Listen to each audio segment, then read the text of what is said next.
Welcome to the Tech Talks Daily Podcast, where you can learn and be inspired by real-world examples of how technology is transforming businesses and reshaping industries in a language everyone can understand. Here is your host, Neil C. Hughes.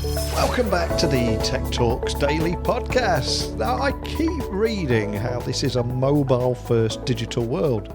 And I suspect that you're actually listening to my dulcet tones on a smartphone right now. But from a business point of view, I'm fascinated about where you begin to manage all of these devices. And it seems that it's no longer as simple as handing out 500 devices to staff, associating their name and staff ID on a spreadsheet, and then run a report each month and slap the wrists of anyone that streams over 15 gig of YouTube each month. Because business leaders now want to identify everyday opportunities to improve their mobile workforce productivity, while also enhancing their connected endpoint environment, and ultimately adding value to their existing management processes and policies. Yes, I know it might sound a little bit boring, but I'm a former IT guy. That is my bread and butter, as they say over here in the UK.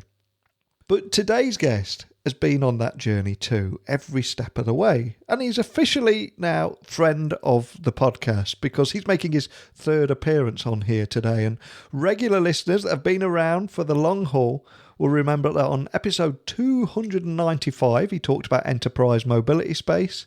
677, he talked about the family of Mobots. And since we last spoke, you might remember Mobi were acquired by a company called Tangoe at the end of last year. So did Mobi continue doing what Mobi did best?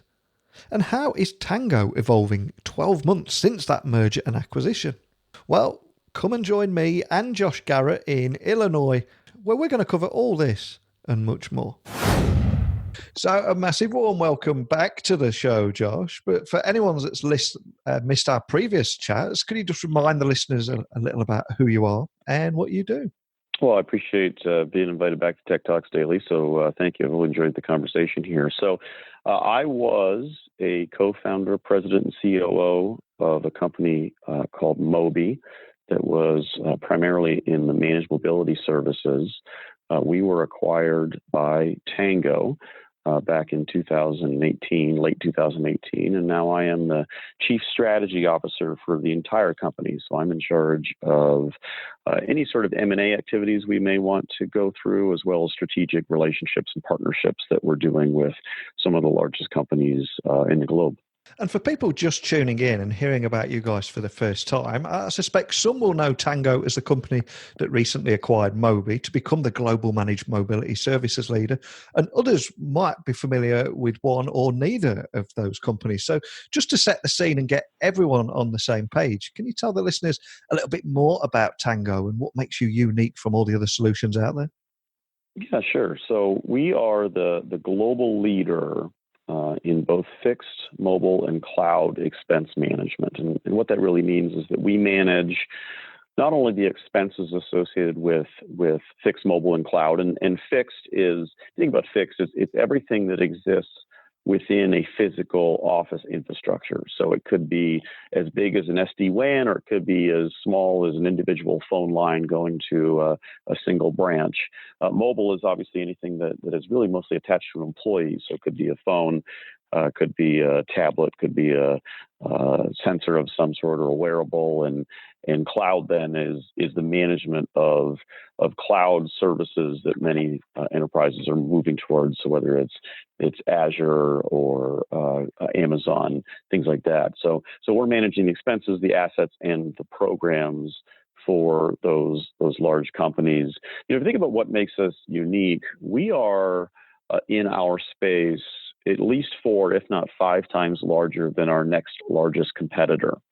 And so that gives us really the global scale and global size to manage these programs for these large enterprises.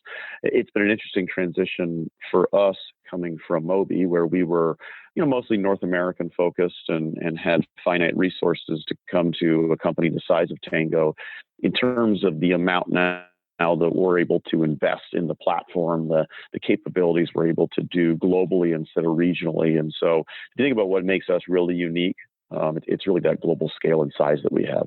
And what are the strengths of this new Tangoe, would you say? And also, what challenges have you encountered along the way that you've been able to turn into opportunities? One of the things I talked about earlier in terms of what makes us unique is also one of our strengths, which is, our size and breadth of experience. I mean, it's one thing to have the size that we do, but it's also, as I've started to meet so many different people that work at Tangoe, and we call them Tangaroos, which is, I think, a cute take on what our employees are called. But so as a Tangaroo and meeting other Tangaroos around the country and around the world, really, the breadth of experience that these folks have in expense management, in cloud expense management, has been really refreshing and really eye-opening. The other strength that we have is we have almost a brand new management team, and new is a bit of a misnomer. I mean, they've been now with the company for a couple of years, but Tangoe, and we're very open about it, has had some struggles in the past. And when we came in, when it was acquired privately, the management team was brought in brand new. We have a brand new CEO, within the last 2 years.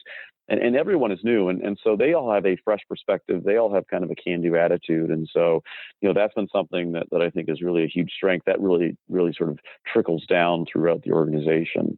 If you think about challenges, as I sort of talked about the challenges that Tangoe has had in the past, so we can certainly get into those if needed. But there is now more of a perception of Tangoe in some spaces than the reality. There's a perception that Tangoe is struggling. There's a perception that Tangoe is sort of old and doesn't move very nimbly.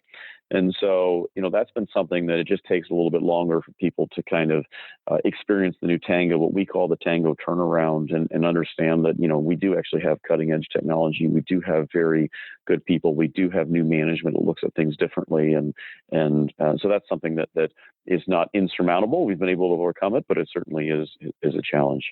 Although it feels odd even saying this out loud, of course, 2020 is just around the corner. So I know maybe it's crazy, isn't it? But I mean, what's the future direction of the company, would you say, as we head into that year and, this digital age that we find ourselves in?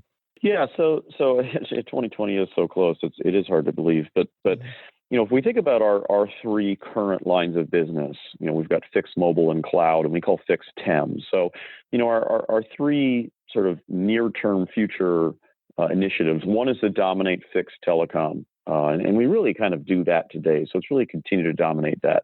The second is to take share and manage mobility and leveraging the people and the processes and the technology that came with Mobi to really initiate that. In fact, we are migrating all of our customers onto what we now call the Tangoe Mobile platform, which was the Mobi platform. And so being able to take additional share within managed mobility. And then we want to lead the way in cloud. It's something that is new. The people are starting to get an understanding that they may need help there. But what's been interesting to us is if you think about kind of beyond the near-term future, we're also able to start expanding our expertise and that breadth of knowledge.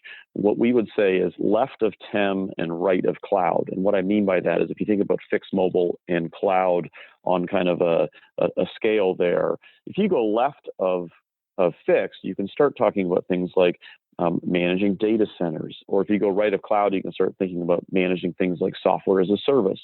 They have sort of the same kind of core tenets in place there. And so we think our future and our total addressable market is much greater than what it is today with fixed, mobile, and cloud.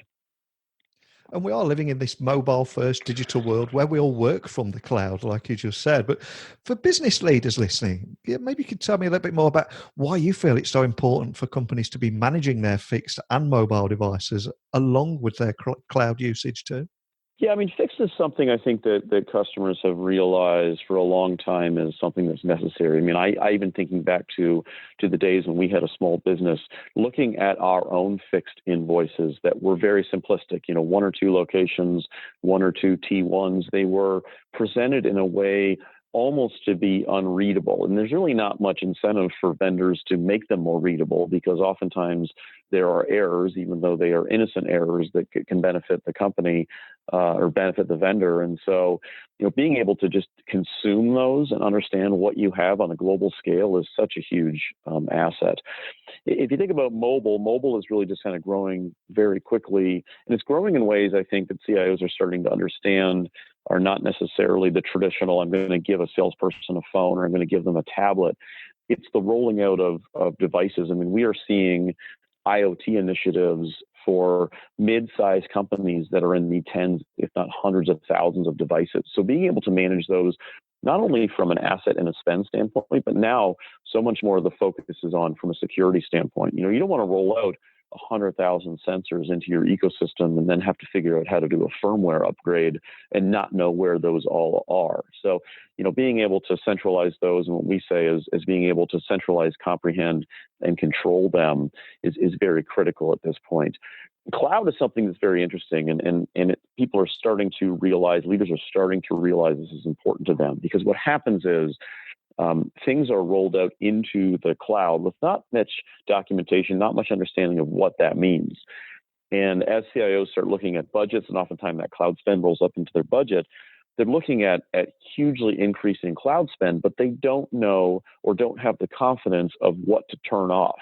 An intern may have spun up some sort of cloud solution as kind of an experiment, and now it's billing, but nobody really knows what's on there, what data is on there, and so everyone is scared to turn it off. And so being able to run that through a provider that knows what they're doing and understand, yes, you should use this, no, you don't need that, really becomes very, very critical, not only from a spend standpoint, but just from a basic understanding of, what is out there, what do I need, what can I get rid of, and being able to centralize all that in one place. And I'm curious, you must talk to clients from all over the US and beyond. And from those conversations that you're having, are there any trends that businesses are all united in trying to overcome? And if there is anything behind those trends, how are you helping them overcome them? Yeah, I mean, there's a couple trends we're seeing. I mean, one trend we're seeing is, if you think about from a security standpoint, a lot of our customers are reevaluating how they're applying security to mobile, and oftentimes they have a UEM solution, an AirWatch, a mobile iron as a part of that, and trying to understand, is that my go forward solution? Oftentimes it should be, but it's not been properly implemented. And so at least having someone come in and understand, what are the real business goals you're trying to achieve here? What are the gaps in your current solution? And do you need to make a move or make a change of vendor to plug in those gaps? Or do we just need to change how you're implementing your solution to do that? Microsoft certainly has caused a wrinkle in that environment, because they've been so aggressive in their pricing for their Intune product, oftentimes bundling virtually for free within Office 365 licenses. And so that often gives leaders pause in terms of how they want to handle that. The second is sensors and the proliferation of sensors, especially if you think about what we were talking about earlier in terms of these mid-sized devices that are deploying sensors all over their ecosystem. That is going to become even more of an interest, or more of I don't want to say an issue, but more of an opportunity with 5G being rolled out, with the lower latency, with the continued reduction in data spend. You're going to see more and more sensors that are getting rolled out, being able to understand, what is it I need? How do I keep a track of that inventory? How do I keep track of that from a security standpoint? Is something we're getting talked to from a lot from our customers. And the third really is tied to the last question you said there, which is cloud. They're seeing these huge spikes in cloud spend. How do you get arms around it? What is really viable? There was a recent issue with Amazon misbilling a lot of clients for cloud spend. So being able to get a partner there that really understands that space and get someone in the middle there is becoming a priority for our customers as we talk to them every day as well. And you are working in an incredibly exciting space at the minute, surrounded by mobile tech, cloud, and so much more. So I've got to ask, what excites you most about managed mobility services in this digital age? For me, it's really just the large number of new devices that we are seeing out there. I mean, if you think about really anything that's getting deployed these days, whether it's, one of our customers is a large railroad, they have dozens of IoT sensors in each one of their locomotives. If you think about the deployment of things like drones that are either sort of on a massive scale for a consumer market or on a corporate scale for individuals. We just recently helped a customer that was able to put a mobility package on their forklifts. so that as that forklift driver is coming around these vast warehouses, they're able to very easily scan and understand what is around them and pick and get the individual pallets that they need, saving them countless hours in a given work week. So for me, being able to provide an ecosystem and a platform to help these companies deploy these, and even just being able to consult and see how they're being done, I mean, it's very interesting to me. And we sort of think about these sensors that are getting deployed, and I don't think folks quite realize the breadth of which these sensors are getting deployed out in corporate ecosystems, and that's just going to accelerate, as we talked about earlier, with 5G and better Wi-Fi coverage and being able to rely on these for mission critical applications. Well, a huge thanks for coming back on the podcast and joining me, Josh. But before I let you go, is there anything else that you can share with us today? I mean, I certainly appreciate being invited back, and I must be able to be somewhat entertaining enough to keep getting invited back. So thank you for that. For me, I'm just excited for the Tangoe turnaround. I mean, I'm 1 year into it. I've seen the changes that have happened in that first year, and if I look at the future in front of us in terms of market opportunity, in terms of technology, in terms of roadmap, it's something that I'm always happy to talk about. The other thing that is very intriguing to our customers is how we've been able to utilize automation within our own ecosystem. And so as I keep talking about that with customers, I think that's something that continually excites me about what it means for our business, but also what it means for our customers.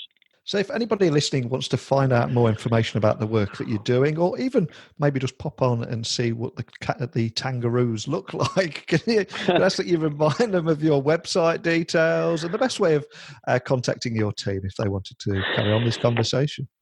Yeah, so feel free. It's tangoe.com, tangoe.com. So fun fact there, I learned that tango.com was taken back when the company was started in 2002. So that's why you've got the extra E there. So it's tangoe.com. And folks are always happy to reach out to me. I'm on LinkedIn. You can find me at Joshua Garrett, and always happy to talk about these things, and always happy to talk to you, Neil, and your audience at Tech Talks Daily about what we're doing. So thank you. No, thank you. It's a huge thank you for coming back on. I'm kind of curious, when you couldn't get the Tangoe spelled tango.com, was that because of the English fizzy drinks company? Because we've got a company called Tangoe over here. That's interesting. I don't know. It may actually be. How funny would that be if that was that's what blocked us from getting the TANGO? But I think the TANGOE actually works for us, and we've got a new logo. It's somewhat inspired by the old Mobi logo, so it's all part of the Tangoe turnaround here. Excellent. And like I said, I love what you're doing. But although there's so much change and everything going on here, and you're making life easier for businesses, ultimately you're still keeping Mobi and the great success that you're doing behind that as well. So a big thank you for coming on and sharing that story with me today. Thank you. Thanks so much to Josh for coming on and talking about the strengths of the new Tangoe, where the company's heading, and why it's so important for companies of all sizes to be managing their fixed and mobile devices, along with that cloud usage as well. And also, of course, how on the other side of that acquisition, together they now offer Tangoe Fixed, Tangoe Mobile, and just launched Tangoe Cloud. Stop saying Tango, I hear you say. Well, over here in the UK, Tango simply means drinking a can of orange fizzy drink and saying, "You've been tangoed." But maybe I'm showing my age. So I'm going to stop saying Tango, and I'm going to hand over the microphone back to you so you can tell me all about your thoughts, your insights, takeaways, questions, whatever it is that you'd like to share with me. My door is always open. All you need to do is send me a quick email to techblogwriter@outlook.com, tweet me at Neil C. Hughes. You can also find me on LinkedIn, Neil C. Hughes, Instagram, Neil C. Hughes. You get the picture. But that's it. I'm out of time now. I'm not going to say the T word again. I'm going to give you a different T word. Just a big thank you for tuning into this podcast every day. And I hope you come and join me again tomorrow. But of course, until next time, don't be a stranger. Thank you for listening to the Tech Talks Daily Podcast with Neil C. Hughes. Remember, technology works best when it brings people together.